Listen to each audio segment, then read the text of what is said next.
What did you learn about yourself while you participated in this event? Did you learn, I'm going to cry because I didn't get something?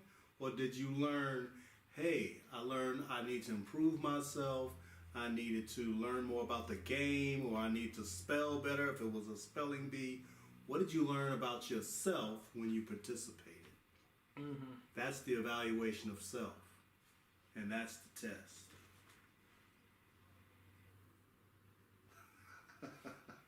It's getting real when the fingers start pointing. That's when you know shit's off the chain. Come on, Benny, man. The kid is a L7 Weenie. But, okay, I mean, go ahead. No, I'm talking about the painter that you've got going on over here. This guy, Carlos, was supposed to come by the house. He came by, looked it over, gave me a price, gave me a date. Then it's like, hey man, you didn't show up. Oh, I gotta reschedule. I gotta reschedule. Okay. Didn't show up. Hey man, you might as well find somebody else. I'm not gonna be able to do this. I'm like, and so it never got done. I haven't found anybody since then. In case you wanted. Yeah. So. What were y'all gonna get done? The living room. The living room, maybe the kitchen, but it was primarily the living room. You know, that type of thing. So, because, you know, I've got this issue with the seal, the vaulted ceiling, right at the seal, it's separating a little. So he was going to repair that was happening in my room. Like, you see how, like, the paint's kind of different on the entryway? Yeah.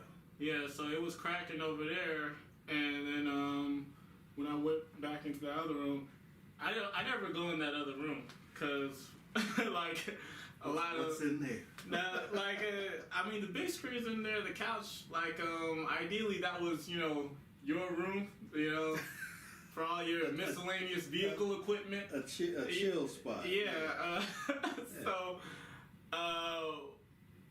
like, that was good. That was, like, it's another little side room, but I put a lot of my roommates' old stuff in that closet that I haven't, like, called Peachtree Junk Removal to come get yet. Yeah. And there's a certain amount of funk attached to that stuff. Well, just throw it out. So, yeah, but anyways, I just put it in the closet, and it was just, you know, it's just kind of been incubating in there. Yeah. And so, like, and I had the door closed. So if you go in there, it's just like, oh, like Kevin went in there to get this chair one day, and he was like, what is that smell in here? I was like, oh yeah, that's all that stuff. Oh, it's in this chair. I mean, nah, I think I put some Lysol to it. You think? I mean, hey man, it's a chair. It ain't gonna hurt you. Hey, this chair's come a long way. I know. It came from your uncle to my garage. I thought you had it first. No, this belonged to Rick. Okay.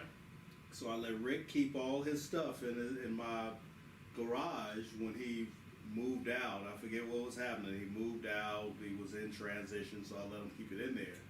So after it stayed so long, like over a year, I'm like, okay, since I didn't get any payment, you at least owe me a chair. So yeah. I started using this chair, and here we are. And then it got passed on to me, yeah. Yeah, so it made it all the way in. That's been...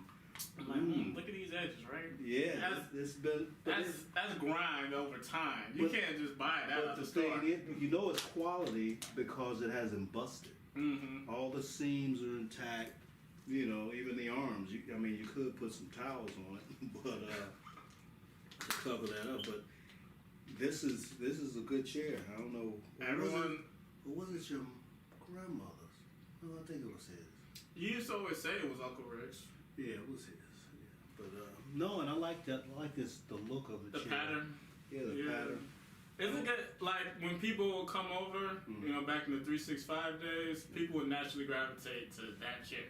Like, even when both of these were out there, it's like people wanted to sit in this chair. Yeah, it's got that look. You look like you're in charge. Yeah. It's the how you can just lay back and sturdy. I need another one of these chairs. Well, next time I do my downstairs, I'll get myself like an ottoman and a high back like this. Now that's an adult word, ottoman. Ottoman, yes, that's for old folks, older folks. Ottoman, that like to benign. put their feet up, you know, they kind of laid back, you know. See, we would just get another chair. Yeah, see, but then Connect the chairs. when you get older, the blood doesn't transfer great when you got your legs up and you get up and just walk funny. You'll get there, don't worry. I mean, who says I'm not there now, right? Give me the opportunity to be very unhealthy. Okay, well. I just had some McDonald's. That's why you got that thing under there. See that? Yeah. That one, it pops out. And see, I'm sitting Indian style. Yeah, So. see, that won't work. Yeah, when's the last time you did that? Never. I do remember that one time I came by your house and you were like how, like, you were looking at me doing it so effortlessly, and then I like got up kind of a way without actually like standing up. I kind of like just sprung out of this, sprung out of it. And you were like, okay, hold on a second, let me try. I was like, you looked at it like it was algebra. So I was like, okay. I've never, no, blood circulation just, it never worked. I mean, hey, we all have our gifts. Yeah. You know, you come from the south side of Chicago, 1960s, like, maybe sitting Indian style wasn't high on your How list. did it skip me and get to you though? See. Suburbs. I grew up in the suburbs. Suburbs. There you go. Yeah. It wasn't. I mean, it was like mandatory almost when you come into class. Sit down, crisscross applesauce. That's how they call it, crisscross applesauce. Who said that? This is what the teachers is telling us. Oh yeah, that's definitely. That's I'll say that was like it wasn't sitting Indian style so much as it was crisscross applesauce. It made it funner. And what year? What level of school was that? This elementary school back at Hollydale Elementary over there, and then you go to Sanders. It's the same deal over there. It's an understood culture. Okay. That's a good and as I've gotten older, it's become a lot more like of a hipster indie thing to still sit like this. It's seen as childish as you get older. I mean, it's really relaxing though. Unless you're meditating or something. Yeah, like still indie hipster. That's the position. Yeah. I could never do it. My joints just never worked that way. Yeah. So I always did the alternative, which was just sit down. Just sit your butt down. It gets the point across. You're sitting. Exactly. It's nothing to. For those that can't do it. Yeah. That's me.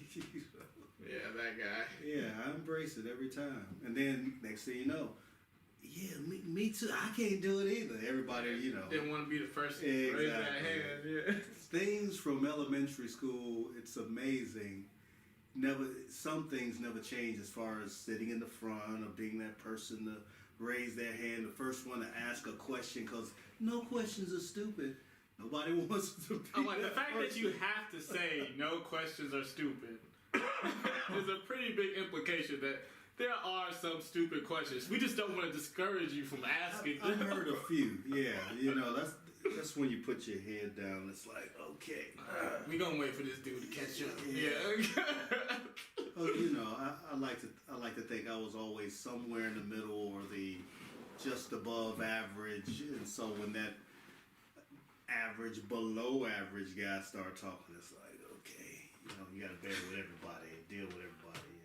Put yourself on autopilot for 5 seconds. Yeah, it's all good. You got to be accepting of all God's children, so to speak. Pardon me while I. Okay. Well, this is a good opportunity to say, hey, and welcome to the L7 Weenie podcast. I'm Marcel the Loser, and today I have with me Anthony Vann, my father, as our first guest on the podcast. Okay. So yeah, just put that part in front of all the part you just saw. Cool. So, but yeah, it's always those are like the low level civil rights activists, the people who ask the dumb questions or say because it gives you the confidence to ask my question's not as stupid as that one. Well, that's true, but you always get that. Oh, you think you know everything? When you get, that was a very good question. See, that's the thing, though. As much as I haven't asked questions in those situations, at the end of the line right now, I still am perceived as thinking know everything. And this is outside of classroom settings. You can't win. Yeah, so you can't. Can't win. So, I've Like, been down that alley. I was talking to an old girl yesterday, and she really thinks I'm smart. It's a good thing, but she just really thinks I'm smart because she was telling me about. So I'm making a video right now, the one I'm working on. It's gonna release this week. I did like it's a video on how, remember that show Parks and Rec? I told you about. So the character on there with the mustache, you know him, Ron Swanson. He has a real thick mustache. Yeah. So there's like the No Nut November thing where people basically go the whole month without busting a nut. Okay. It's like, it's based off the No Shave November. I just, excuse me, I just saw that on something online. No Nut Thursday? It was No Nut something. I hope it was November. I'm not Thursday. That was No Nut November? Was that what it was? Probably. Okay. So, like, it starts, have you heard of No Shave November? No. All right, well. I don't get out much, Long story short, the video is about how instead of not nutting the whole month, you nut every day of the month. Okay. And it ties into the whole thing about promoting awareness for testicular and prostate cancer and stuff, which is what No Nut November is actually doing. Mm-hmm. But remember, what did your doctor tell you? You need to release at least 2-3 times a week or so. Yeah, like the medical, like after doing some research, the medical advisory is 21 times a month. So you got the numbers down. Okay. I did some research. It's a satirical video, but I still did. You gotta have some research with it. But it's true. It's true. Yeah, it's like. I didn't know. But she was saying how her friend's boyfriend was saying he's practicing No Nut November, and she prefaced it, but like he's smart too, and he da da da da da. And I was like she was like complimenting me while she was saying it, and I was just like, I'm like, wow, she really thinks I'm smart. I'm like, I hate to break it to you. It's better than dumb. Yeah. So we often complain. I'm not smart enough. I'm not that smart. Well, okay, you're dumb. Now, wait a minute. Yeah. So, just accept it, embrace it. Like, where's those middle of the groove dudes? Like, how did they achieve that? You always want to be perceived as a smart guy. Because you can't handle it. You stepped out of that average, that whatever she sees in men, you stepped above that average because you're doing something else. So it's always perceived to be smart. Yeah. You're not just riding the wave. You're that guy hanging loose. Hey, I'm doing it. The wave. Applesauce. There you go. You're not paddling. You're looking at the wave. I'm going out. So that's a good thing. So let her think that. Don't keep.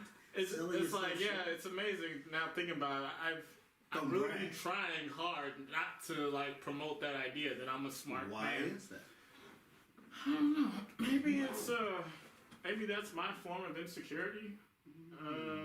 You don't want to be found out. Hey, I'm not that smart. Or maybe it's the expectations that come with being perceived as a smart person. But you can handle it. Yeah. Whatever they are. That's the thing. You can handle it. Yeah. That's the thing. When you perceive smart, not to say I've always been perceived smart, but, people will have these expectations and they come to you with questions or can you tell me how to do this or help me out with this situation, because you're a thinker and hey, it may not be the best idea, but you've got an idea. Yeah. Whereas other people are at a loss. Why are you asking me? They've immediately shut it off. Like, I'm not trying to open my mind to any creativity right now. Ask Marcel. He's the creator. He's creative. So immediately you can usually come up with something that'll work. Mm-hmm. And that's the thing about, great people, great leaders, all that. They're not afraid of those expectations. We might swirl it around inside a little bit, but we wear it well. We wear it well. We don't. It's not all that.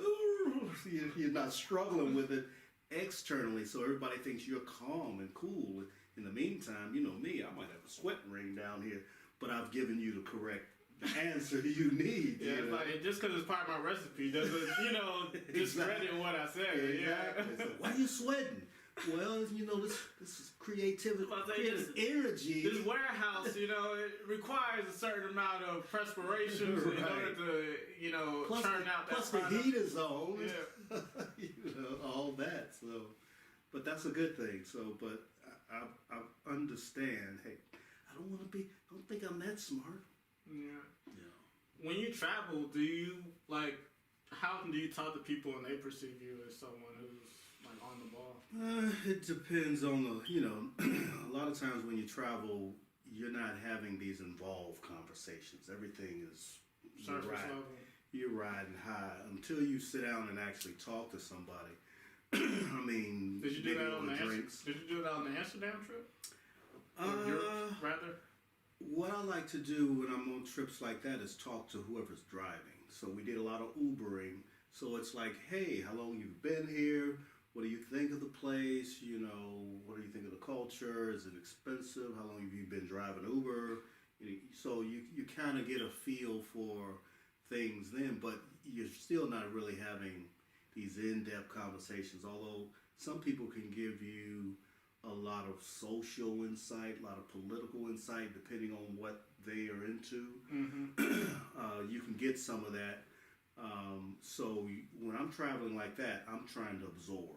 I'm not trying to say push my knowledge or anything like that on anybody. I'm trying to absorb wherever I'm at, especially if it's new, you know. But on vacation, say a cruise, I like to sit down and talk to people and just see what their experiences are, you know. And everybody's usually, I've run into a couple of guys, I was like, wow, that guy's, whoa. And I've run into the opposite, but it's always good to run into people who who have different life experiences from me, especially business-wise, because that's something I've never really gone into. Yeah, So, it's like, and I'm like, wow, how do you do that? like, as far as starting conversations with strangers, I don't think I'll ever forget. Like, it wasn't, like, there wasn't, it's not like I wanted to talk to him and I just didn't go approach him. It was really, like, not the situation. It was, first of all, it was like, I think we were out celebrating Father's Day or your birthday. It was when we were down at Pont City Market in the cafeteria.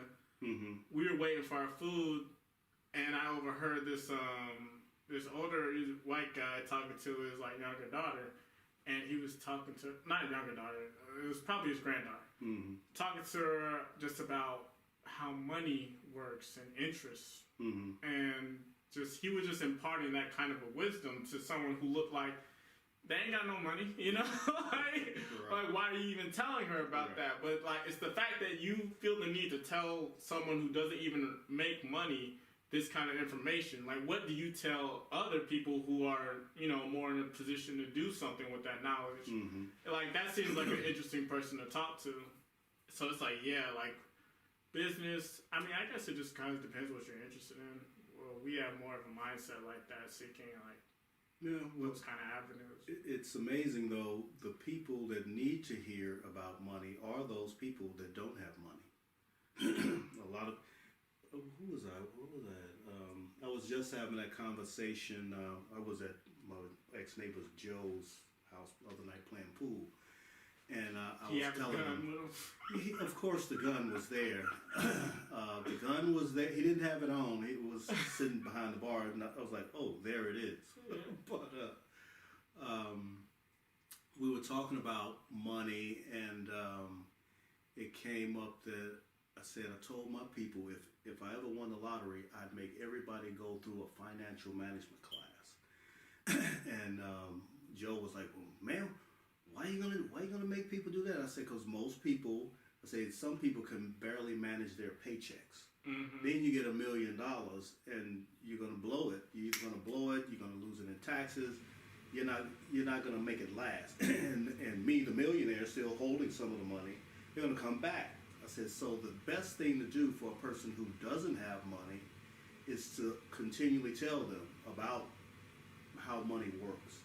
Or try, because somebody who has it, they already know. They know what to do with it. So, you know, it's not like I'm a multi-millionaire, but that would be a thing I guess I would like to do is, before I gave anybody, even if it was like, okay, I'm going to set up $10 million, you know, set it aside as a charity, anybody that wants to go through the class is free, and then I'll set you up to do whatever it is you want to do with this money, see how you manage it. I'm trying to encourage people, and then from there, they can pass it down to their kids. Because somewhere, it never fails that generation after generation of families that don't have money, haven't gone to college, whatever it is, been successful, they're not the ones to teach their kids. And we're not getting that same education, personal finance, unless I'm missing out, in elementary school, middle school, and high school. It's basic math, but it's not personal finance. I mean, I haven't been to a school lately, or actually, I guess it would be a good, old girl's friend is a teacher, and she teaches middle school. She would probably be a good person to ask her. See what they're actually still.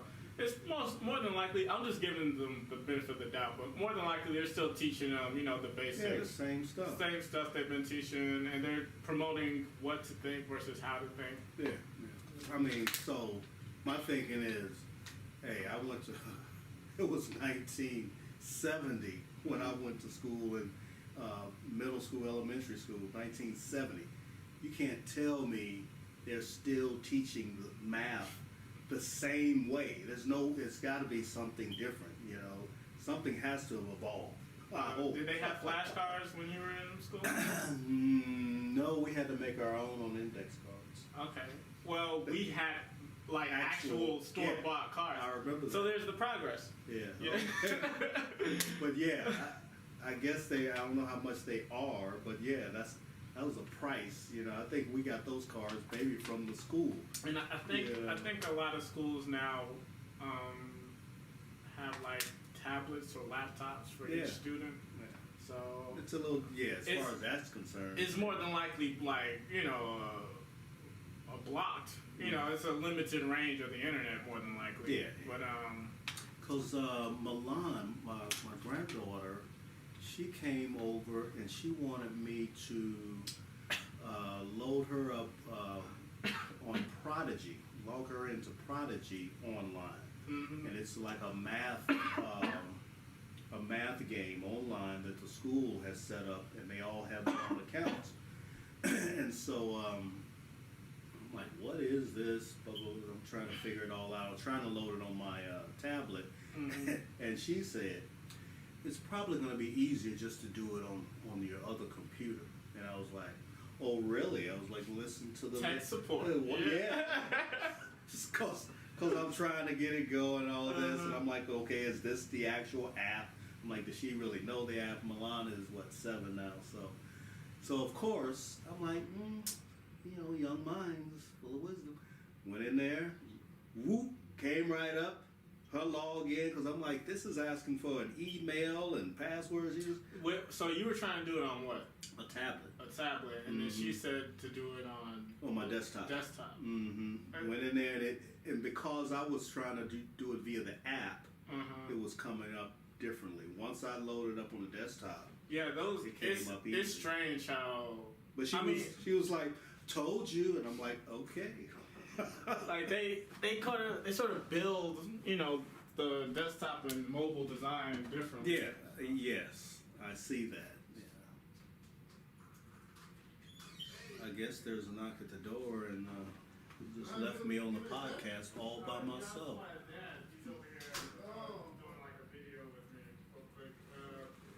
It's that painter. It's that guy. Hello. Hey. Nice to meet you, man. What's going on, man? What you have, man? You the one that canceled on me. Yeah, I know. I know. And I never got it done. I never got another guy. That's good. That's good. Oh, man. Do some videos? It's just a screensaver. But yeah, we're doing a video. Do you need the lamp? No. No? Okay. No. So yeah, we're just making a video. Yeah, it'll take another 20 minutes. Wait, we'll start making again. Okay. Uh-huh. Yeah. Okay. Thanks. Let me know if you need anything. Okay. Alright, so, but yeah, they sort of keep losing this water. Alright. Alright, it's a challenge here. Yeah, I don't know if you see me reach for about 5 different directions, but Yeah, I don't like that. Bothers me when it really is something as simple as switching platforms. Like, Yeah. I mean, it makes sense that you designed the website to support the way it's being received. It can that learning curve can sometimes be troublesome. Yeah. But the actual what we were talking about, the actual math little program they had was great for her. She was into it. It had little characters. It reminded me of Crash Bandicoot. Just a second. Hello. Yeah, we're doing the podcast right now. I guess I'll check my electronics. I'll hit you up at lunchtime. All right. All right. I mean, she knew automatically what it was. She's like, "Oh, you're doing the podcast, okay." Yeah, you have to respond to your sister's text, so it all works. Yeah, we're winning. We're winning. Of course we're winning. Yeah. There's no way to lose, man. There's no way to lose. But she was all into the game, and hey, it had her counting and adding, subtracting.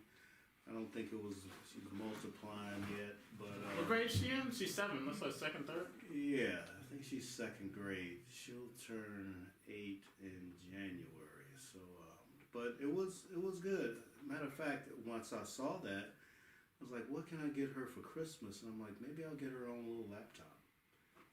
Something to stay at my house. Mm-hmm. So I know it doesn't go somewhere else and get to her house, get broken. I can't monitor it. But I was like, of all the gifts I could get her, so she's not on my desktop.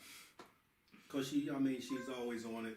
She likes to do certain things, but of course I'll have to manage it then and set all the parameters, restrictions on it.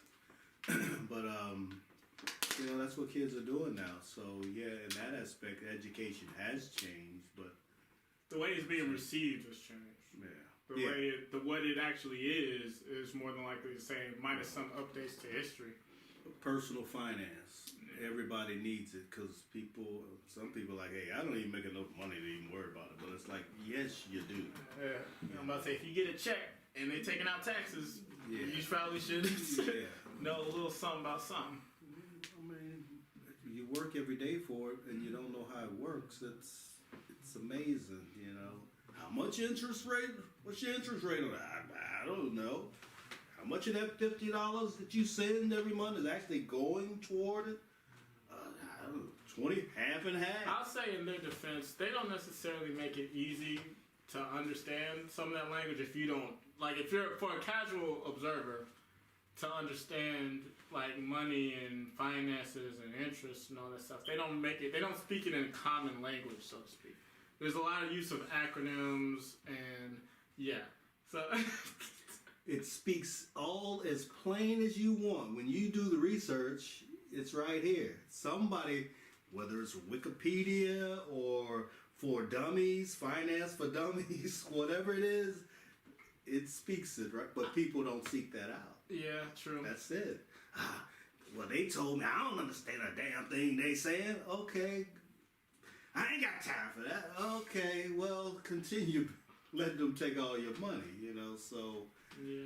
But, and then I say that, and it's like, is the person smart enough to know how to go and do the research to find out that information? Remember, a third of all internet traffic is porn related. So well, there you go. I knew you were going to bring it around.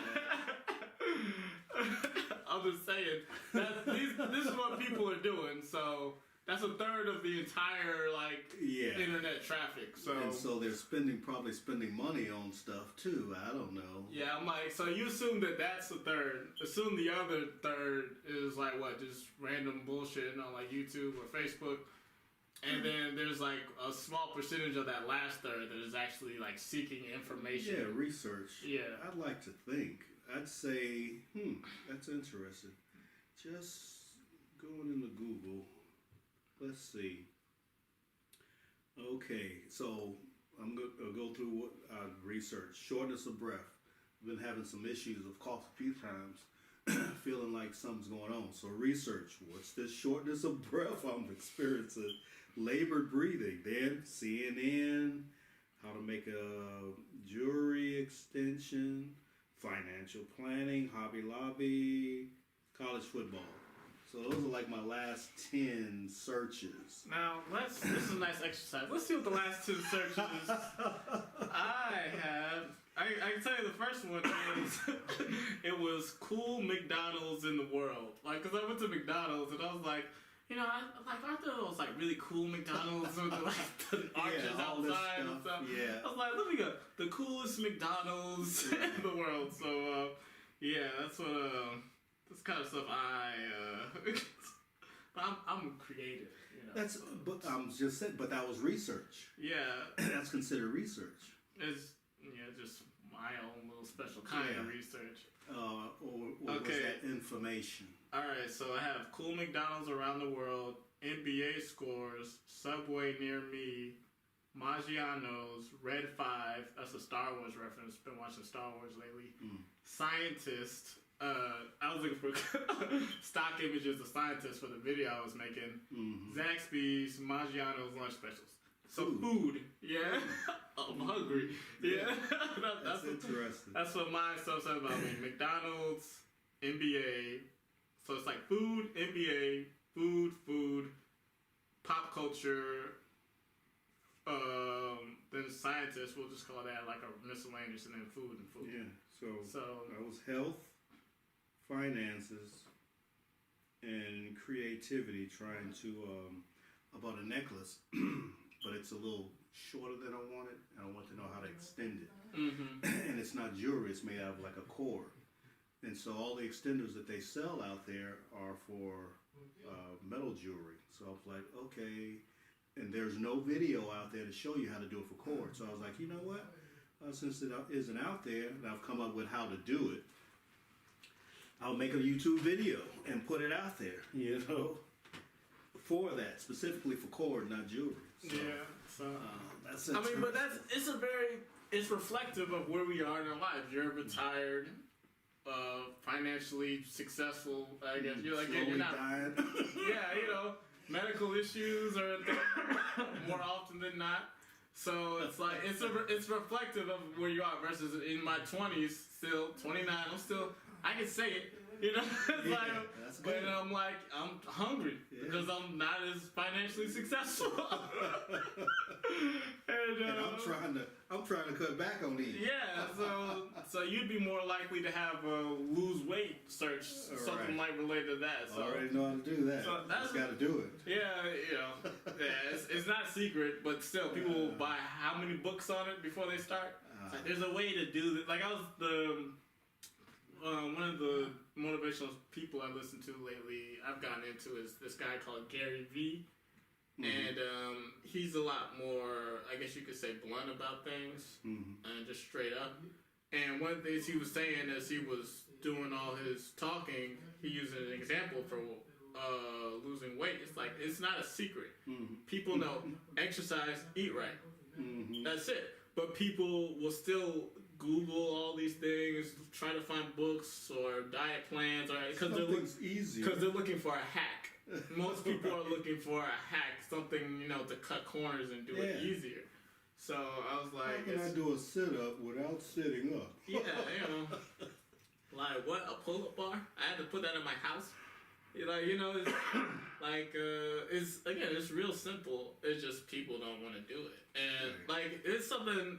The more you become self-aware of it, though, I think the better you get versus just trying to say like, oh, I'm just gonna do it. Like, it's hard. Yeah, I tweeted the other day. I was like, I'd be wanting to eat healthy as fuck when I'm not hungry. I can't keep that same energy. Like, I'm trying to keep that same energy when I am hungry. Still have that mindset versus just like, man, I want a cheeseburger like bad. Yeah. It's hard to do that for some. I guess it's just either the dopamine that goes to your head, the muscle memory of it all. You gotta have the willpower. Yeah. To do it. You just gotta have the willpower. See, I have a scale in my room. I know my average weight. It's 195, 196. Currently, I'm at 200. So I know now, okay, you got to start reeling it in. So what do? I start planking. Twice a day, 2 minutes. It's like you got to start pushing it back and pushing it out and stop putting so much in. because I have traveled a little bit, had a couple of steaks, had a couple of burgers. It's been loading it in. The wife made some, what was that? Some curry chicken, potatoes, carrots. It's like, okay, you got to push it back until you get below your average. I'm not saying Thanksgiving's coming up. So so you might want to drop off another 10 pounds just, to prepare. And Thanksgiving, Christmas. But so I started 2 days ago planking, and first plank was only a minute. Now I'm back up to 2 minutes.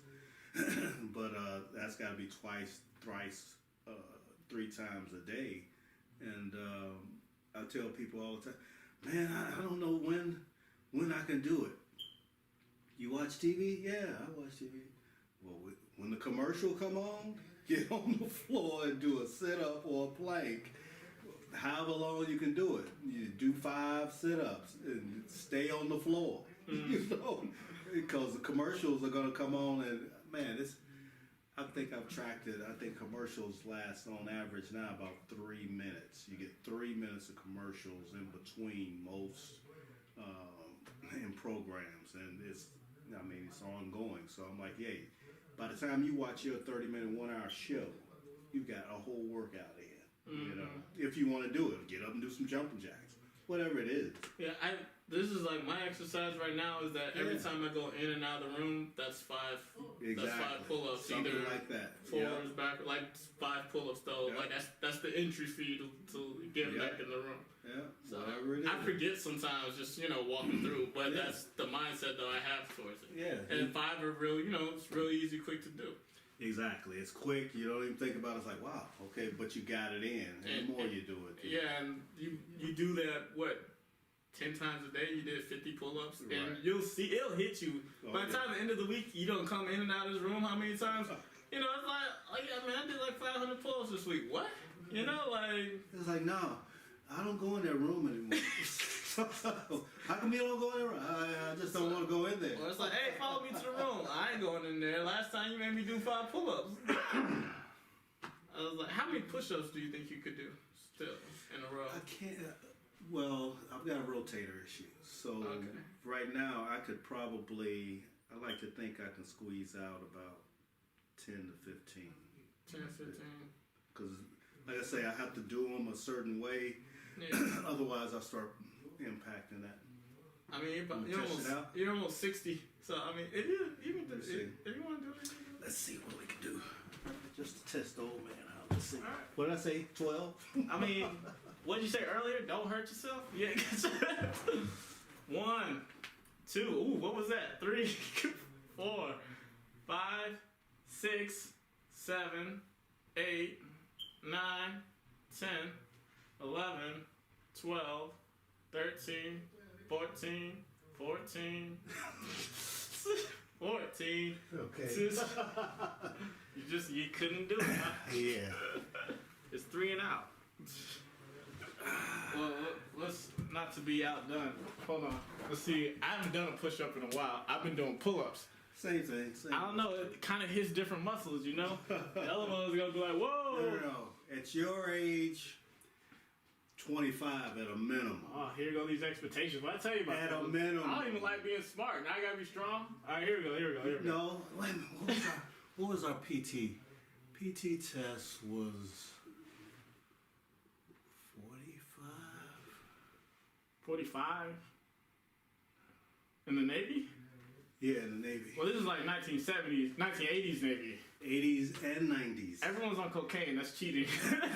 Different time. Well, just give me what you got. 25 at a minimum. Here we go. No, you should do double what I did. So I did 15, 16. Count me out. 2, 3, 4, 5, 6, 7, 8, 9, 10, 11, 12, 13, 14, 15, 16, 17. Starting to hit it. 18, 19, 20, 1, 2, 3, 4, 25, 26, 27, 28, 29. Ready to fart.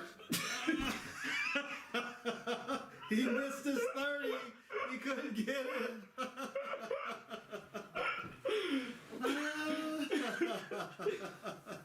You got me. You got me.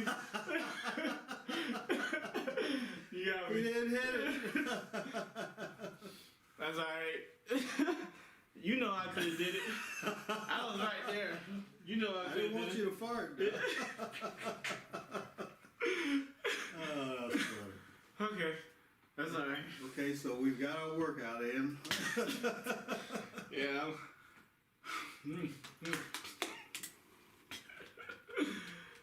Yeah. Yeah, I was like, I can't count. I'm still trying to breathe. I told you I had shortness of breath.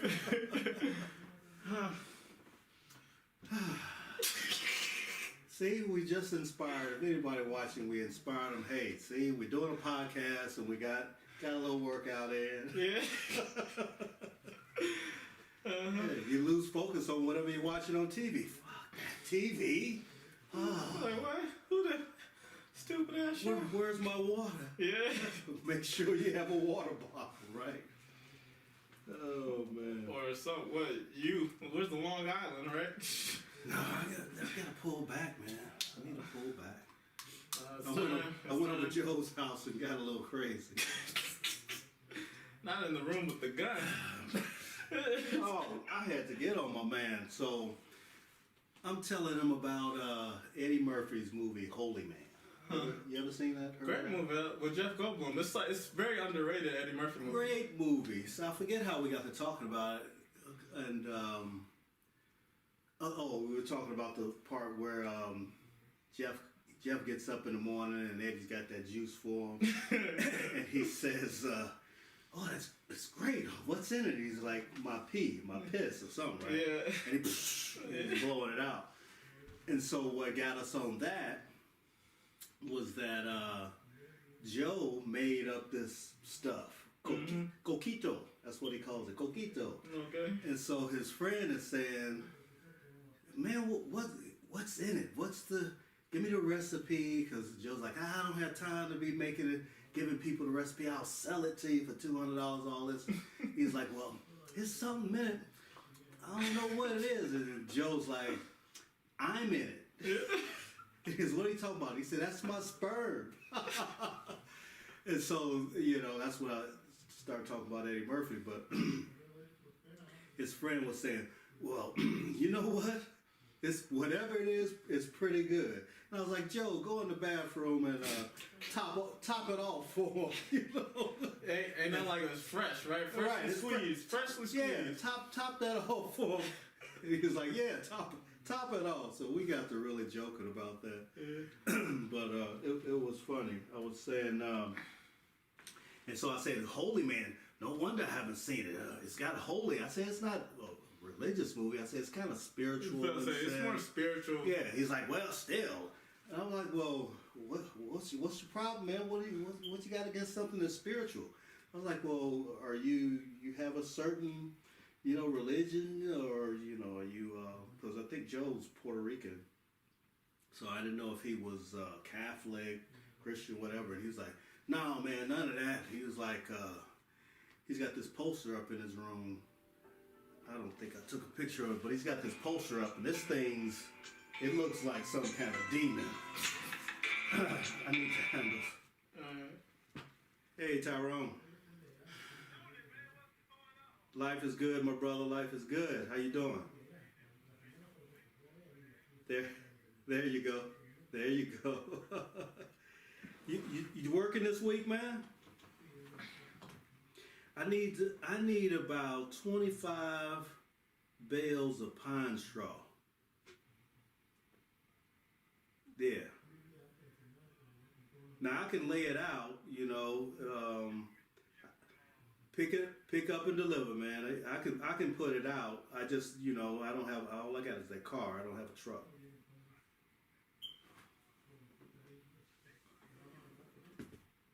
That's fine.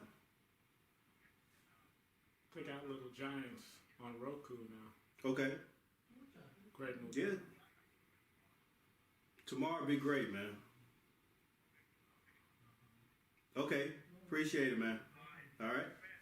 All right, later. Yep. trying to get the house in order for the holiday. I like the house to be presented well when guests come, if guests come. But you got the fall season coming in, so after Thanksgiving we might put up the Christmas stuff. So tomorrow's supposed to be about 65 degrees. I was thinking about doing some more like decorations this year, like getting like a wreath and. You gonna do some of those leaves? You say? Yeah. Nah, man, I wear my seasons proudly. I see. Just don't let nobody slip on any wet ones out there. I guess you're talking about you, huh? Old folks come walking on your driveway and mushy leaves. Shoot, your mama might come in some heels and go for a slip. So just be mindful of the safety factor during the holidays when you're putting your stuff up. But anyway, yeah, he's gonna drop some stuff off for me because I can get about 10 bales in my car, but then I have to make 3 trips up the road. So he can drop them off. He does my yard for me every now and then. So you plan on being in town for Christmas? Yeah. Christmas plans? Yeah, I ain't going nowhere. I've decided to take go on a jazz cruise again in January. I got on the waiting list, and what do you know?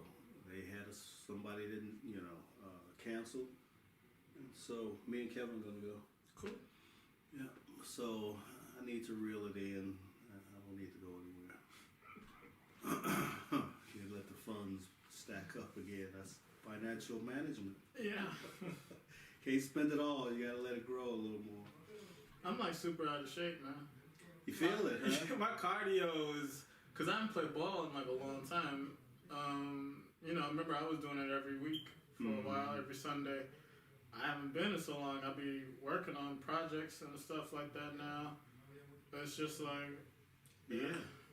And now I'm feeling it in my cardio. I'm like, I get shortness of breath.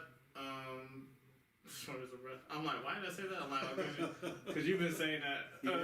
But it's in my rotation. Yeah. But I get winded a lot faster now. Doing stuff. So I understand. yeah.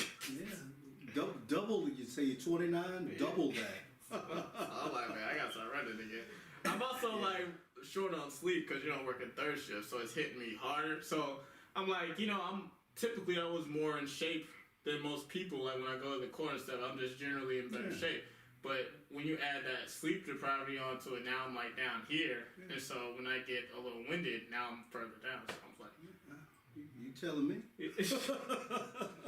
I understand. let me explain this whole getting old thing to you real quick.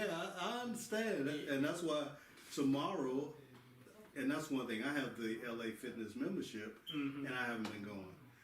So I'm like, I'm giving away money. I'm gonna say, how much that cost you a month? $29.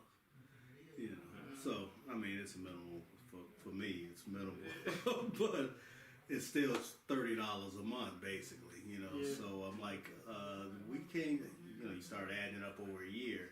Yeah. I mean, usually I'll go all the way till spring. That's the thing. I'll go from probably like when I'm starting now, November, and I'll probably go all the way to like April, going to the gym, getting in good shape for the summer haul. Then during the summer, I'm playing golf, traveling, all that. So it's time for me to hit the gym. Plus, I walk the neighborhood. Instead of when it's hot out, I can just get out, walk 2 miles in the morning. Do you still cycle? I haven't. And I thought about cycling tomorrow, but my man's gonna bring me my pine straw, and I gotta rake up some leaves and do all that. So I'm like, go ahead, clean up the yard, get that together, because it's supposed to rain Wednesday. So I'm like, the house will be done, because I want to play golf tomorrow. And then I was like, well, you can cycle too. He's like, yeah, all that. And I'm going to the doctor for this shortness of breath, because I don't know. I think it might be because stomach's starting to rise up. Pushing in on your Yeah, lungs. something. So I'm like, let me just make sure everything is good. It's not bronchitis. Because when that cool air came into me this morning, I'm like, okay, let me just check. Go to the doctor, check, get your lungs x-rayed, all that, and make sure everything is good before I move forward. So yeah, that's all that. But I really want to get a cycle in. And the only thing about now is just like out front, the bike path has leaves on it, and some of them can get mushy. And I haven't been out there in so long. I like to think Talking about Silver Comet? Silver Comet. And then somebody told me that the homeless are out there. Over Marietta Way. Like on the sides? Yeah. They kind of. That's like people's yards, though. Exactly. And Sharon, I thought it was you, but Sharon said she was talking to somebody and they were complaining because they feel like it's going to bringing their property value down because homeless are in their backyard, basically on the Silver Comet, sleeping under I don't know. So I heard all that and I'm like, they police that. Usually police it pretty well. And in the fall, they'll keep most of the leaves off, but I mean they're coming down in bunches now. So it's not the greatest time to be rolling through leaves out there. It's I forget who I was talking to about the homeless. I talked to Akila recently, and like we talked. That was probably the first time in like a minute. She's usually busy or just not picking up the phone when I call her because I don't know. I like to think she's busy, but him again. yeah, maybe one more month. Let that build up a little more. We'll wait till the holiday. Yeah, and then we'll get that one good conversation in, and I'll see you in another 3 months. But but we were talking, and we got onto the topic of like the homeless somehow, and I made some kind of joke. No, I was saying how me and you, like last time we were in Chicago, I was like, my philosophy for don't like giving money to the homeless. And I was like, when I was younger, I used to be a lot more just like, oh yeah, I have money now. Like here's something. Like that's too bad. I wish I could help you more. Yeah. Versus now that I'm older and I've had to do my share of earning my way through life, I'm like, bro, you just sitting here with your hand out. Right. Like you gotta be doing something like I'm like, man, I'll be on my deathbed and still remember the song "Have a Nice Day, Ladies, Have a Nice Day, Gentlemen." Like you just shaking that change cup. He had the rhythm. Yeah, it is. We were at the corner. Yeah, like I like that. I was like, man, we gotta go get some more money. You know? Like and we're still singing. Yeah, and that was what, maybe 2 years ago, right? At least. So it's like that took nothing to do, and we were so happy to help him, like with some money. I was happy for the next 2 hours. Yeah. Like it's a feel good. Yeah, we came back down the street looking for him again. Like, he moved, they done ran him off. Like, oh man. You know, so it's like I'm happy to give to people who are actually, street performers or they got a funny sign, they're making some kind of effort. Yeah. Versus some dude with his hand out with a sign saying, need money or something, when you a block away from the Walmart. Like, come on, man. I hate the homeless veteran thing because maybe I need to check. Since I'm a veteran, I'm like, if you're a veteran, you're entitled to veteran benefits. Now, maybe he doesn't know how to go about getting them or anything, but if you're a veteran, you're entitled to probably some retirement. Well, if you don't retire, but if you're getting disability benefits, I mean, you should be getting some money from somewhere.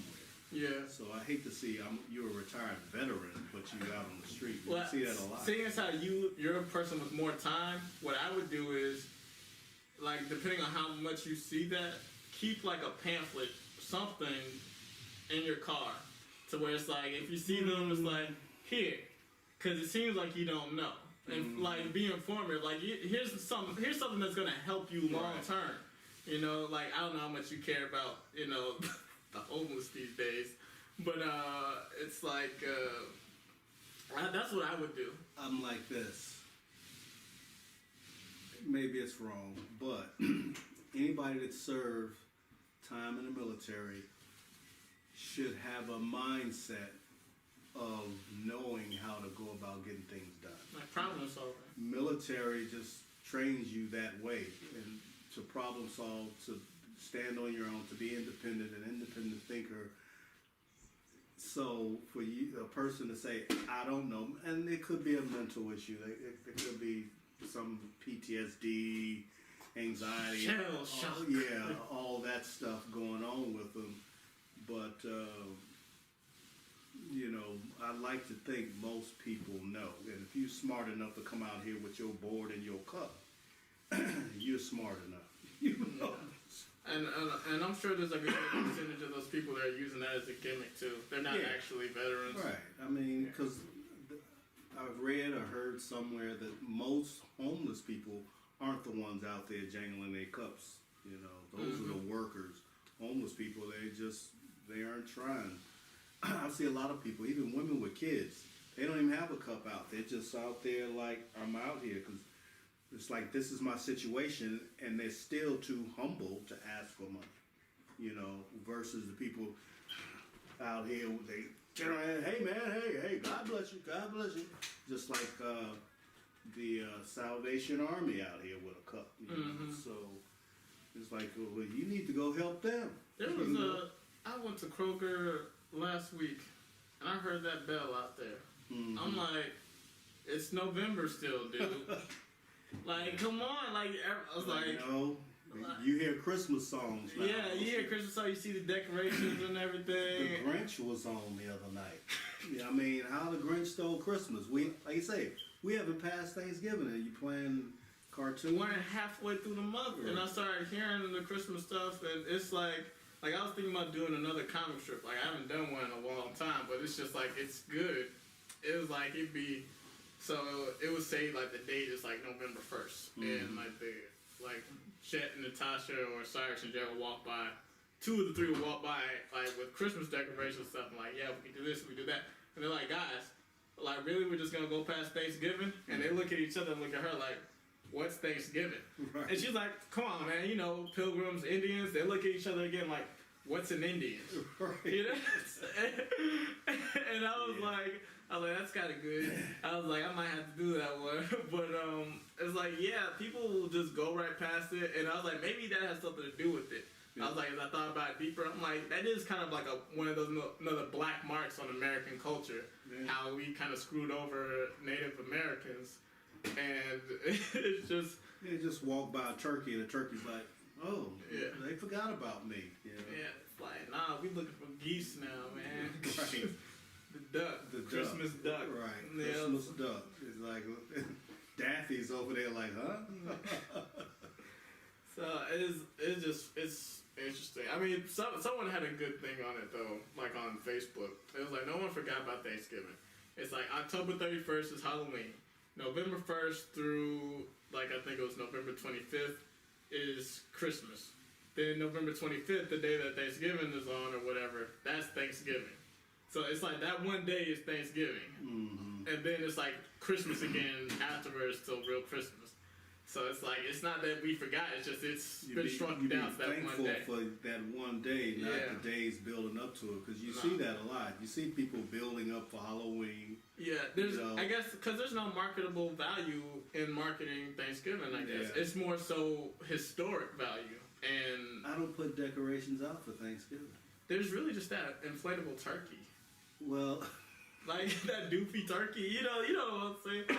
That's the only one I ever really see. I mean, if you were to get real aesthetic with it, you know, if you have like home decor magazines and stuff, there's a look. It's a harvest. Yeah. It's more of a harvest. Yeah, you get like, not necessarily just pumpkins, but like those like green and yellow ones, like the, you know, more the leaves, the brown, the fall look. Yeah, like if you can go through that, but it's not something. It won't run up your light bill, you know? Yeah. Like there's no way to really make money off of that after they sell it. What are you gonna have, pilgrims and Indians images in your yard, you know, celebrating, you know, with a turkey on it, a table, food. Something. Again, that's for people who are more aesthetic, like more creative though. It's not just something. Yeah, because Halloween you got all the scary stuff out there. Yeah, that's easier to achieve. And same for Christmas. 4th of July, you got all that That's easier. Stuff. Holding up a flag is nothing. Yeah. All the fireworks. Yeah. It's just, Thanksgiving is just, it's more of a flat holiday. Kind of like Easter. But not even Easter, because you sell candy and eggs and bunnies. Yeah, and Easter stuff. bunnies. Yeah. And yeah, people all sell like clothing sales because trying to look at Easter best and all that. Mm-hmm. So And yeah, religious images. St. Patrick's Day, everyone's getting drunk and buying alcohol. Everything's green. Yeah. That's interesting. I'm like, that's really the only holiday that doesn't really have anything else going for it besides just the holiday. Yeah, it's the family event, family Yeah. getting together. So yeah, and then I mean even even the dinners after everybody eats, hey, let's go to the mall. They got the sales. Black going on. Friday is big as, if not bigger than Thanksgiving. Right. It's not the Thanksgiving Day sale, it's the Black Friday sale. I remember a couple of years ago we was over Sharon's aunt's house, and after we ate, I guess maybe an hour later, all the younger folks went to the mall. They just left the house like they all headed out. It was amazing. I was like, okay, well, I guess we can eat again, and I think we left before everybody came back. So Yeah. oh well. Yeah, it's like There's no energy in Thanksgiving. it's not sexy. It's not a sexy holiday. It really is not a sexy holiday. Well, it's family. It's just family getting together. Yeah, That's what we doing. like, what they need? Someone needs to make a really dope Thanksgiving movie.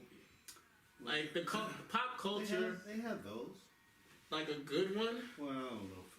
Like I'm saying, one that's like universally recognized as a good Thanksgiving movie. That's like the one. Like say, A Christmas Story or Grinch. How these are recognized as universally as good Christmas movies. Don't Tyler Perry have a Thanksgiving movie? All his movies could be Thanksgiving movies, man.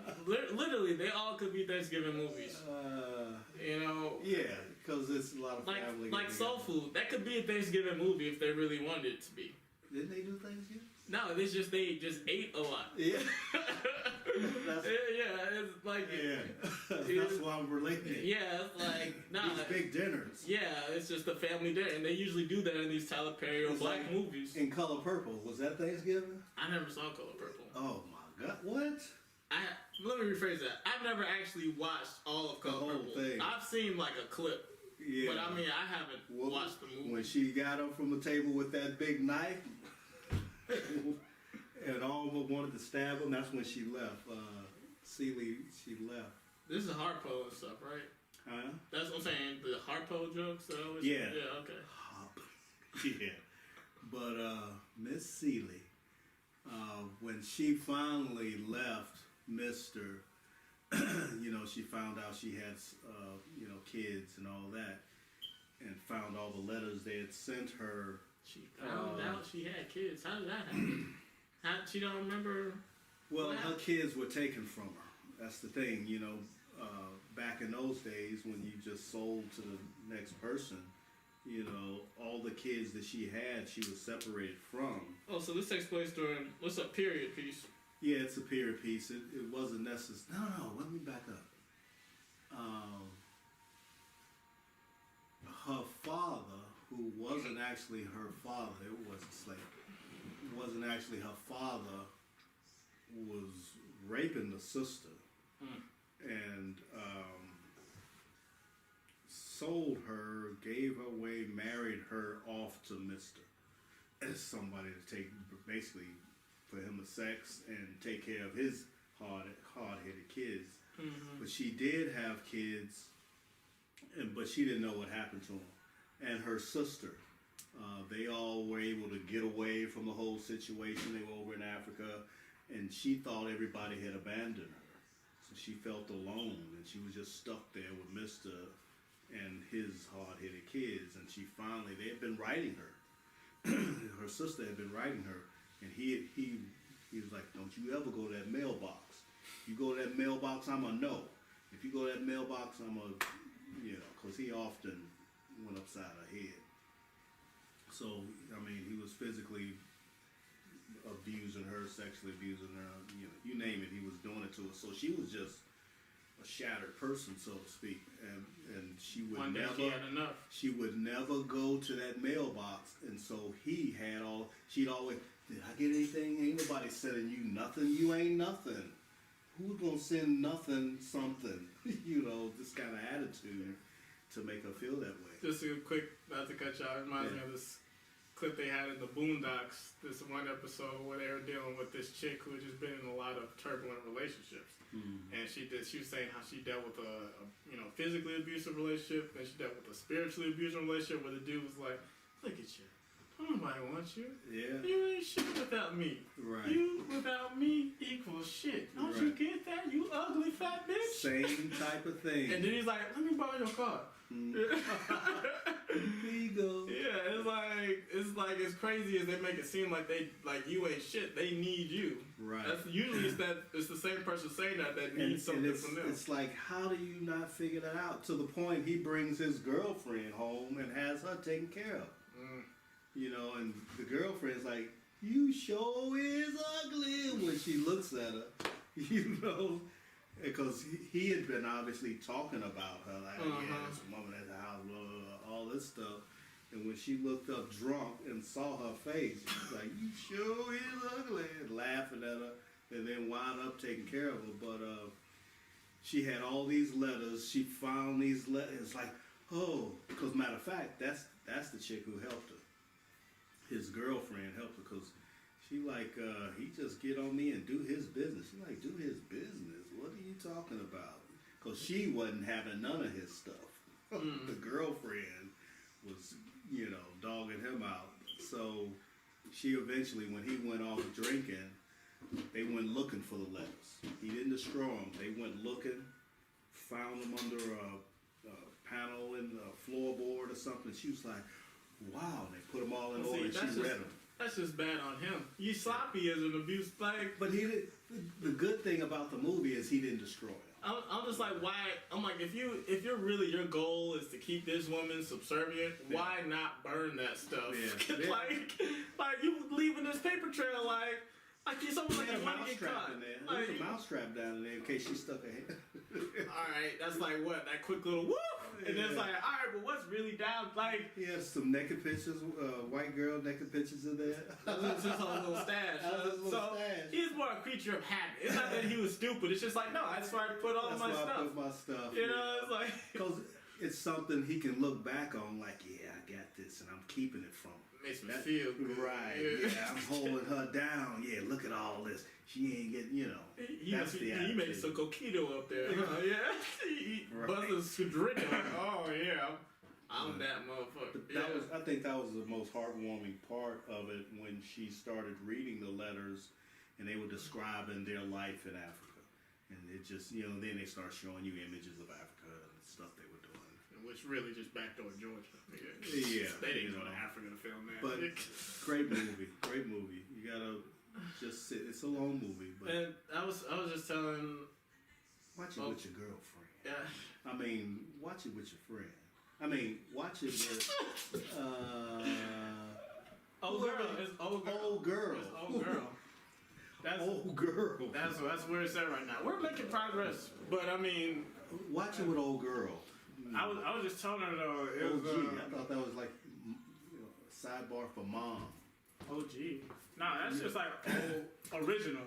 OG is short for original. Like anytime you hear that in like those kind of movies. My old girl. Oh, you mean my old lady? My old lady. And my old lady. My old lady is my wife. But old girl, some people call old girl mom, their mom. Oh, but anyway, I know who you're talking about. But anyways, I was just telling her how I haven't seen Paid in Full. I haven't seen Baby Boy. I haven't seen Baby Boy? Dead Presidents. That's awesome. Like, I've seen clips, pieces, because they're just, those are historic movies. But I haven't seen the whole movie, from front to back. And, like, a thing would be is, because back when I had access to cable, it would be on, like, BET or something every once in a while, but it's the censored version. And I'm like, I don't want to watch,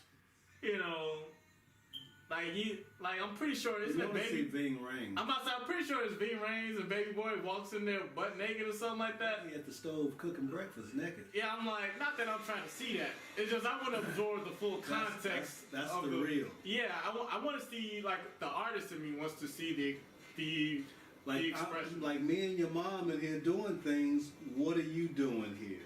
Yeah. I didn't initially. I didn't watch that movie probably the first 5 years it came out, but when I did watch it, that is a great movie that shows how women need to let go of their sons, and how, I mean, he's out there treating women kind of like, I wouldn't say whatever, but you know, he in there living off his mom, you know, and she got him on the teat, so to speak. It's like, you need to break him, get him out on his own and start his own family. And until she got a real man up in there who let him know, hey, I'm a grown ass man.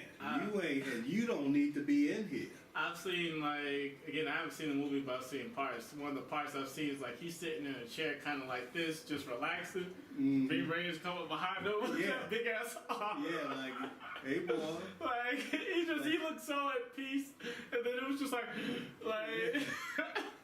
Cause he, you know, the impression is, he'd be like, mama, save me, mama. Cause he's a baby boy. You know, and he like, no, boy, let me teach you a few things. Let me tell you a few things. I'm the man in this house, and you a baby boy. You need to get out and be a man in your house somewhere. And that's what he wasn't doing. He would go over to his girlfriend's house, and he in there, you know, my son, this, that, and the other. But he wasn't handling his business as far as, you know, being a real man to her, taking care of the family, all this stuff. He in between homes because he didn't want to get out and do what was necessary. So there's a lot of that going on. These women need to let go of their boys and let them be a man. You know? Hey, it's just like the school system. So things just ain't changing. You know, you got to go get your balls off the dresser. And that's what you used to tell me. Yeah. I know. You get out there, go get them, and handle your business. Voila, you know, you're out. Yeah, you know? Technically. Cause usually, hey, it works. Yeah. You know, it works. Whatever it is, it works. I'm paying the mortgage. Living alone is all it's about. You know, you're standing up on your own. You know, you might fall back a little bit, but for the most part, that's what life's all about. You know, you gotta get out here. I've been trying It's to. hard. I can't. Like, one of the things I keep telling myself is I'm trying to, like, work on my projects. Like, because anytime I'm working on a project, that's the heat. No, it's blowing the fumes. paint. Yeah. But, so, it's like, anytime I'm working on a project, that's a time when I'm not out, like, door dashing or stuff. And it's, like, making more money. And I'm like, a thing I keep coming back to in my head is, like, I'm about to be 30. I want to be in a position to where my parents can ask me for help. Yeah, I can use a little money. Yeah, I always use a little. So I was like I've been doing a pretty decent job of like, I don't want to say fooling my sister. You know, like, oh, I got money. Like, she asked me, like, hey, she sent me a text, like, hey, can you pay for half of Dad's meal? And I was like, absolutely. And, you know, I was kind of like, I'm like, I ain't do it. Yeah. You know, so we was at the table, and then like, after the bill came, and I said, like, okay, here's what it is. Like, this is mine, this is half of Dad's, boom. And then she asked me, like, well, did you send, like, is the tip included in this? And I was like, oh, no, my bad. But I sent it, though, because it's like, I'm like, even though it's not as much, like, that's more money that I want to spend, I still just, like, I should be able to do that. So I'm like, well, still, I'm going to do that because I'm not trying to get over on my sister or cheat my family any kind of way.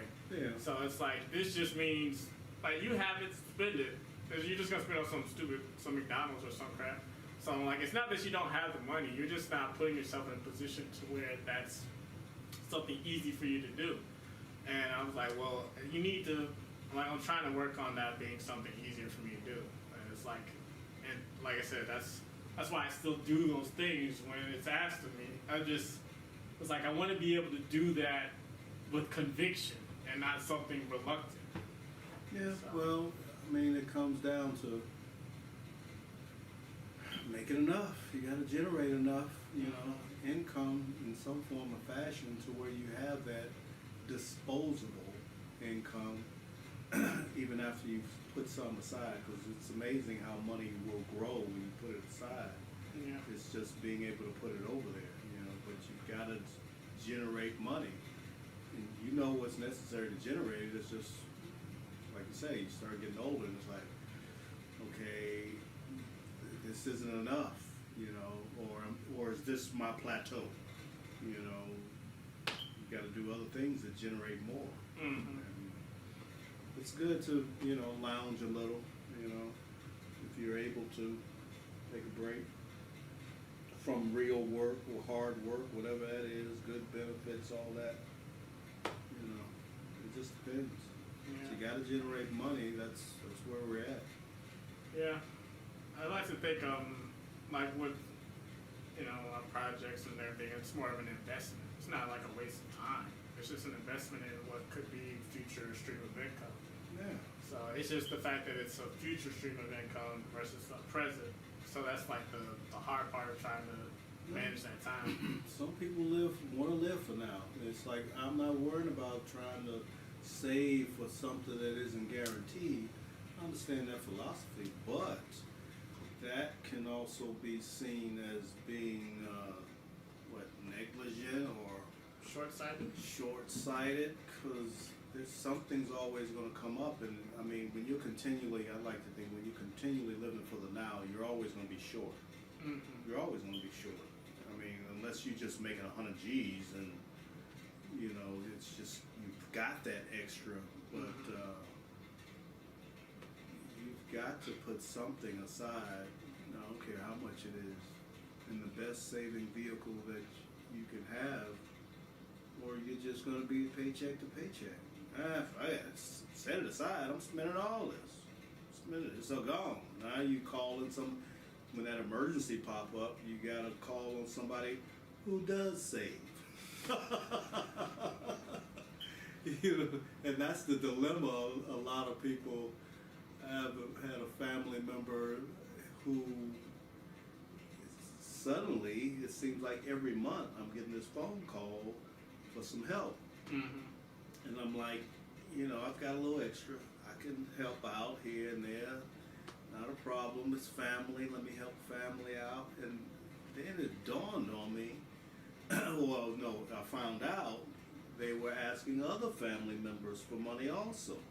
If you wasn't calling me, they were calling somebody else. There's a rotation. Yeah, it's a rotation. And once we all started talking, and what? She called me, called you, called me at the same time. Maybe he used mine to pay you back. What the hell going on? To the point, it's like, okay, obviously I'm not helping this person with what they really need, which is financial management.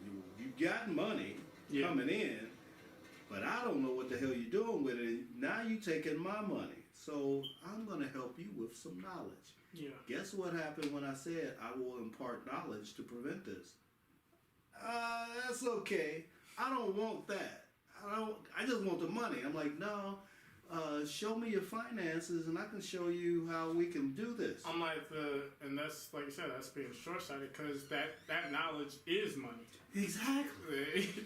That's the power. The knowledge to manage money is in itself money. It's going to make more. It's a currency that doesn't it's a currency that doesn't show up in your bank account. Yeah. And that's, like you said, that's the I need short-sighted. to empower you with this knowledge to do more with what you have. Yeah.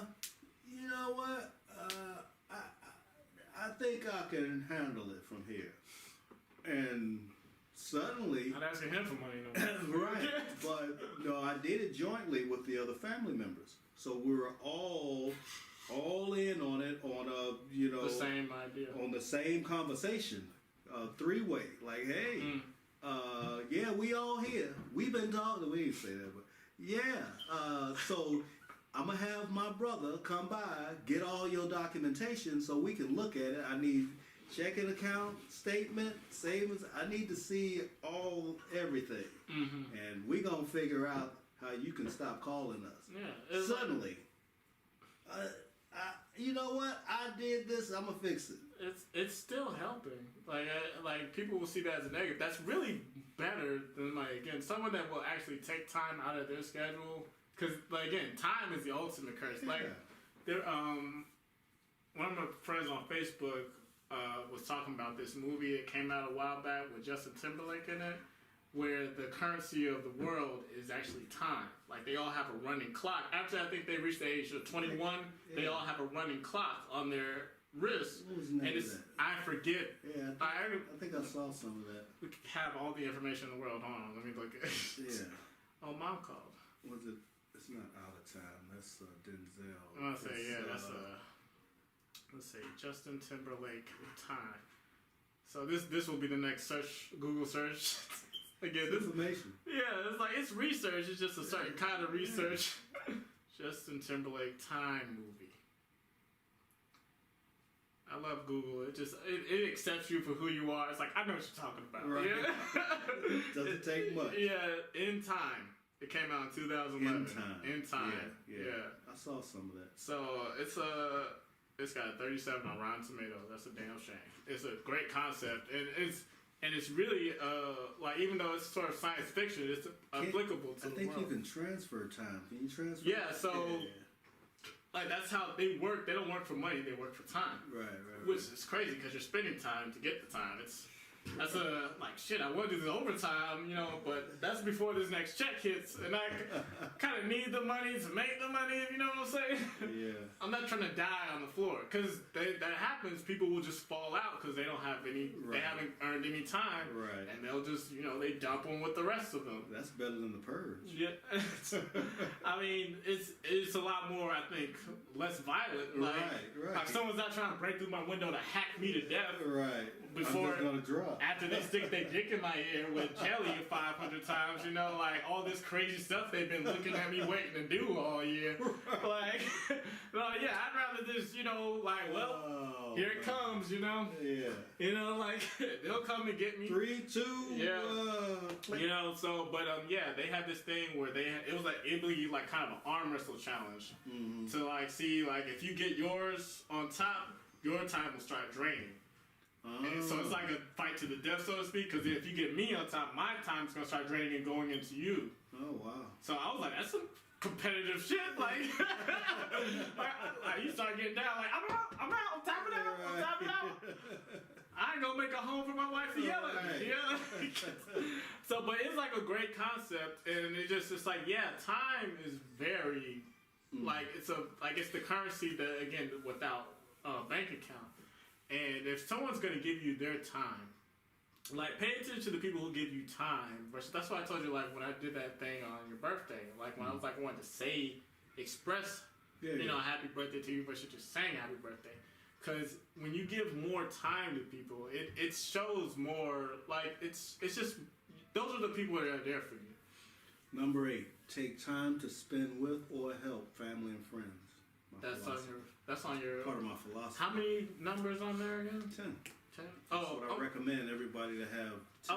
I'm thinking about the thing in your bathroom, like the one that you made. No, that's not numbered. Yeah, you know what you should do? You should put that in the back of your book, though. Well, some of those, because they're all little motivational things. Well, some of them, they aren't all my quotes. Oh. And that's something I was thinking about doing that. And I have other I have more. I put that one together for the poster, but I have other ones that I was thinking I would add to it also, because I got the review back. It's a good review. Oh, yeah, editor. Yeah, I got the edit back, and it was a good edit. And she said that maybe some more of that kind of stuff would be good in it, and I was trying to think of how to put it in there. Exactly, but part of it is like everybody needs their own principles. Like there's the 10 Commandments. Well, what are your personal commandments? So what you should do is have a list of things you think, and then have a sheet for them to write in. That's part of it. Yeah, I don't have a separate sheet. Oh, starts off saying you need your own journal. Yeah, I'm like, you should have a page that they can actually write down your commandments in the book. What I don't like in books like that is I know and I tell people to make any book they read their own by putting notes on the border, on the line, highlighting all that. But when I went over to Barnes and Noble, there was a book that had that all over the book. And one thing I didn't like about it is that when I see that, it made it look more of like a workbook. And I'm thinking, what the best thing to do is make a workbook for it. So a companion piece. Yeah, the companion, which is more money generated, ultimately, because the book. It just escaped me.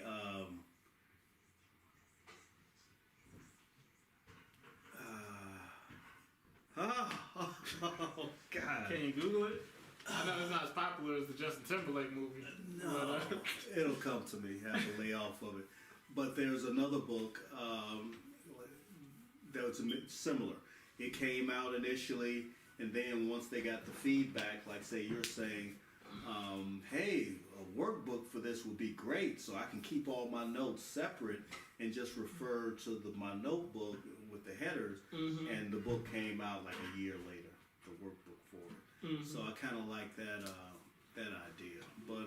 But yeah, I'm like, everybody should have their own principles, moral statements, affirmations, whatever it is. Like I say, one of mine is take time to spend with family and friends, and that's why when you guys ask me, what do you want for your birthday? To spend time with you. Yeah, and I was like Akila, she gave me a compliment. She said, "It seems like you're a person that seems like family is important to you. Like you make friends." And at first, I did like the smart thing. I was like,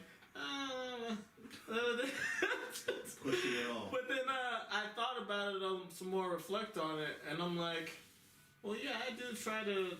I feel like I don't. I'm saying that because I feel like I don't do it enough, which clearly means I do think it's important. Because it's like, well, I should be. Even though I do what is probably more than I guess the typical person does, I still feel like I could do more, and particularly with Grandma, Uncle Theo, the elders, because it's like I was like I can relate to it as a black man. Like as a black man, nobody really gives a shit about you after you reach a certain age. No one's looking for. I was like, cause see, for women, you're always getting like offers from men. People are actively trying to talk to you, pursue you. Yeah, you're the pursuer. You're being pursued. I'm the pursuer. So if I don't really go around looking for no one's really gonna come around looking for me. Kids always lean toward the mama, so mama's getting all the attention, and dad's over here. Yeah, I know you love me. Yeah. So it's like I'm catching that feeling earlier versus like when I get older, and that happens when you get older. So I'm like, perhaps Uncle Theo. Like when I think about it, I'm like, perhaps Uncle Theo isn't getting a lot of phone calls a day. Maybe Grandma's not getting a lot of phone. The older, and then I just start going further. I'm like, well, when's the last time I talked to Anita, Mona, Uncle Kevin, all these family members? And it's like I'm saying all Chicago family, but it's like that's the family I know. Yeah. But even still, though, there's Aunt Joni, Grandpa's sister, another elder of the family, and I have basically no relationship with. And it's like this is crazy. I'm like, one, it's family. Two, like you should always try to think to have some kind of connection with your family. I know it can get to be a lot of characters, but I'm like, if you can keep up with Mo and Joe on Facebook, well, it should be nothing to at least just a monthly, bi-monthly phone call. It's no more than a text. Yeah. So at the minimum, hey auntie, been thinking about you. Kind of, just thought I'd let you know I'm thinking about you. Try and talk to you soon, whatever that is. But at a minimum, I find myself doing it. I tell people all the time, I don't get on the phone as often as I like, but I try and stay in touch. Yeah, it's just it's because the thing is, those conversations can get long. You want to call and get 5 minutes in, and 5 minutes can turn into 50 minutes real quick, and it's hard to get off the phone. Yeah, someone was telling me about how she doesn't like to pick up the phone as much when her friend calls, because sometimes they have a lot of negativity to throw at them, and it's not like they saying something about them. It's just when they're talking about things, it's just creating a negative energy, and it kind of brings them down, Right. and you know makes people reluctant to pick up the phone from people like who are real close with them. I was thinking about that. Have they tried to combat that with positive? Anytime they say something that's got a negative tone to it, well, you know, let's look on the brighter side of it. We didn't talk about it at that much length, but I mean, it was just interesting because it's like I think everyone goes through that when they see the phone, like whether or not it's because they're a negative person, just they see the phone ringing from someone they consider close, but at the same time they don't want to pick up. Let me assess this conversation. Yeah. No, not right now. Yeah. I've done that myself a Yeah. couple of times. I don't do it often, but sometimes I'm not ready for that conversation. Mm-hmm. I don't. It's like not right now, you know. And sometimes it could be because I know it may be an hour-long conversation, or you know, sometimes it's just I'm not feeling like talking right now. I'm like, okay, that's when I put it on mute. Like, okay, if I'm in that mood, I don't even want to hear the phone ring. And that's the thing. People don't want to turn their phone off. I want to put it on mute. I got to have it. Where's the preoccupation with it? It's like when I'm not feeling like it, mute it. So I don't get anything. I'm on chill. Hey, man, I was trying to get you. What was it? It wasn't nothing. I was just trying to talk to you. Okay, we talking? You know, and do it like that. But getting back to what you were saying about family, try not to push it off just to say it's important to me. You know, just like when your friend says you're smart, it's like, well, I just like to be whatever it is. You're not braggadocious, so to speak. Yeah, you know, but just say that's something that I try to do more of. It's important. Yes, it is important to me. I try to do it. I don't do it as much as I'd like. But we talked about that earlier. Why are you pushing it off? Yeah, I guess that's some form of insecurity. Stop pushing it off. Embrace it. When you get it, how can you embrace it and say, well, I'm not the smartest, but I'm not the dumbest. You know, I'm not the smartest, but I'm not the worst. And I just try to keep evolving or changing. Just accept it. Just saying that little sentence. You think you're so damn smart. You can't use that word evolving. That'll trigger somebody. Like evolving. Who the hell you think you are? Well, it's like and that's part of being self-aware. Yes, James Cameron, you an Avatar too? That's who. If people see it in you, it's in me. Yeah. Just not to the point. I think I can do more. Yeah, and I'm like thinking back on times when people give me, because I like to sometimes, like I don't like actively complain about it. Sometimes I'll think like I feel like no one ever really gives me any compliments. And then when you get it, and then it's I don't know how to deal with it. Like I remember one time I made a mistake when I was working at FedEx Express, and that was like around Christmas season. I lost that package when I was doing like drop-offs. I never done drop-offs, and now I'm doing it during Christmas season. Got caught moving too fast, lost the package. Yeah. And I was just so, like, going back to the station, I was freaking out. Because I'm like, man, I'm about to get fired or whatever. And like, my manager was saying, like, Marcel, it's okay, but it's not going to be that bad. Or it's like, you seem so, like, down. You usually have a light about you, a glow about you. And I'm just like, what? Like, a light, a glow. And I'm like, well, I guess, when I come around here, I'm usually, like, because I would always make a point, like, him, like, when I had that manager and when I had the manager before him, I just made a point, and I usually do, maybe this is just me, like, I make a point of being friendly with my managers, so I always go in there, like, trying to make them laugh. Yeah. Like, that's probably just me being I like to think I'm real funny. So I was like, what I got from him today? So when they say, you funny. Yeah, I'm funny. Yeah. You can take that one.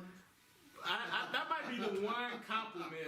Someone saying like Marcel's funny or hilarious or something.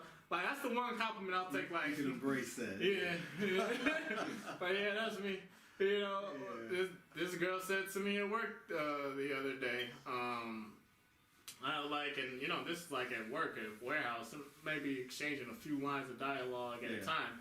So I said a couple things, and she was like, "You're funny." Within like the first few minutes of meeting her, really, and I'm like, "Yeah, I still got it." You know, it's still funny. Like I don't know why. I just like that's the one thing I value, being able to make. I guess it just makes me feel good. I like to be able to make people laugh. So you value that. Yeah. Do you value being thought of as being very smart? For some reason, I'm not so sure about that. Do you value being I feel told? maybe because growing up, that seemed like something that would separate me from other people. Mm-hmm. Being smart, either you're an outcast because you're like a geek, or you're propelled up here while everyone else, majority of the people are down here. Mm-hmm. So you're just distancing yourself. Maybe that's why. It's just this thing of, you know, school culture or whatever you want to call it. It's something that separates you. You don't want that label. I don't want to be the smart guy. Because I just didn't want to feel separated from my peers. Maybe that's why. I don't want to feel like it's not that I don't want to feel like I'm better than you or worse than you. I just don't want to feel like I'm over here and you're over there. Mm-hmm. You feel like you're less than me. And like now that I think about it, that's probably why I like talking to my managers like that, always trying to connect with them, be funny. Because again, it doesn't create this like order separation, like I'm the manager, you're my employee. It's like no, we're business partners. Just people, you know, we just work here, you know. So I was like, maybe that's it.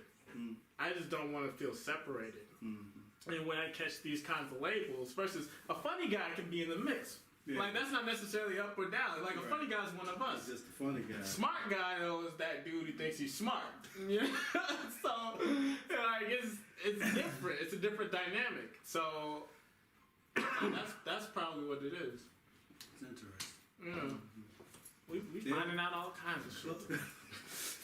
Because the smart guy that's the label that separates you from the pack. And that's probably why I never like being perceived as so-called the leader of my friends or anything like. Even if I'm like the ringleader, where it's like, hey guys, we're gonna do this, or we're playing basketball on this day, or the organizer of things. I still just want to be seen as one of y'all. Like I'm not the captain. Marcel's the best player. You should be captain. I don't want to be the captain. Yeah. I just want to be one of the guys. Like I don't want to feel separated.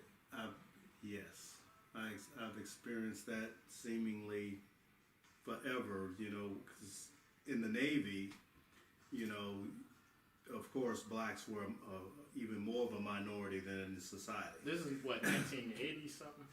All during my career. All my 21 years, you know, obviously blacks are a minority. It's maybe not so much in the Army, but in the Navy, everybody questioned why I was even going in, because I was a white boy branch, you know, and so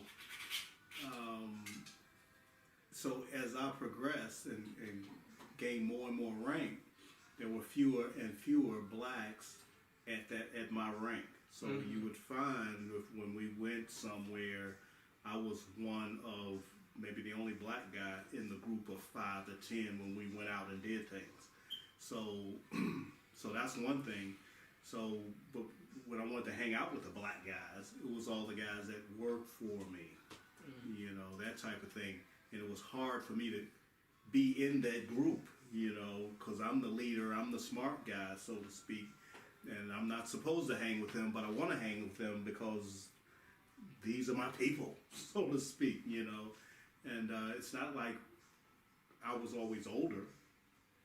A lot of us were about the same age. I just advanced a little faster because I was a little smarter, and I knew how to play the game a little better, you know.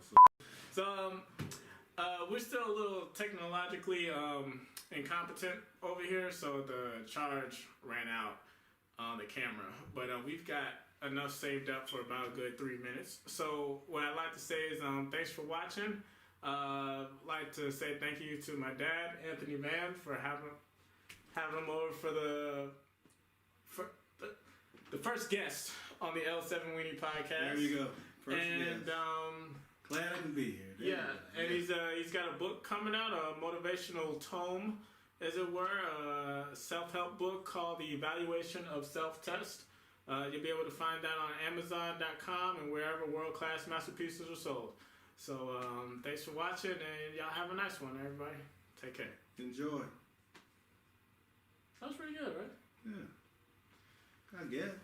I mean, in retrospect, you know? It's all a test.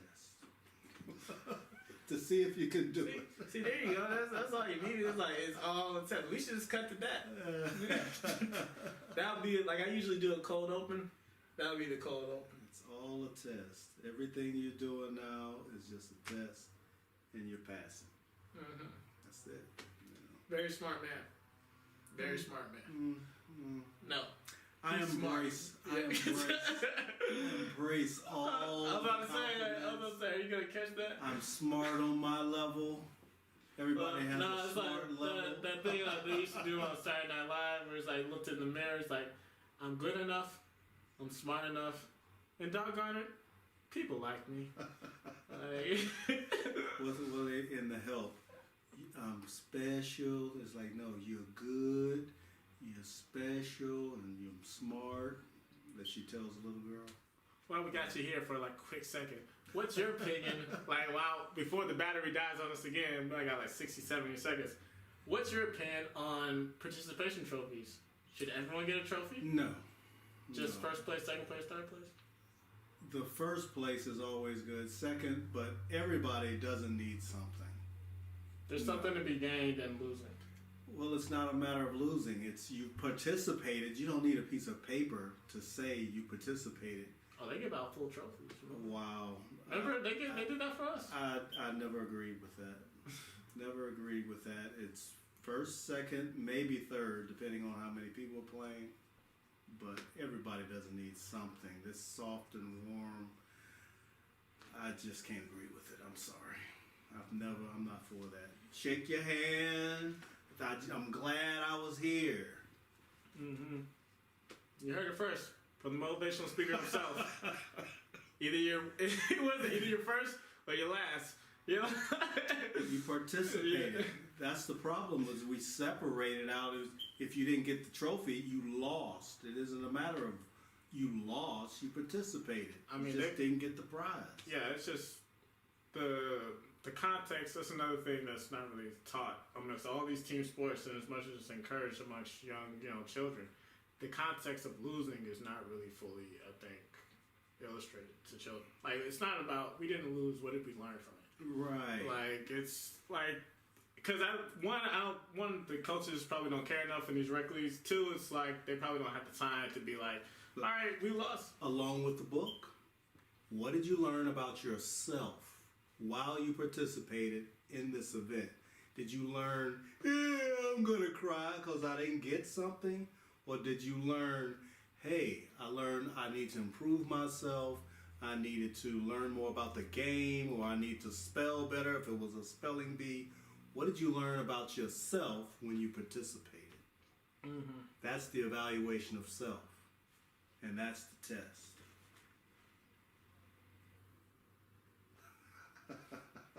It's getting real when the fingers start pointing. That's when you know shit's off the chain.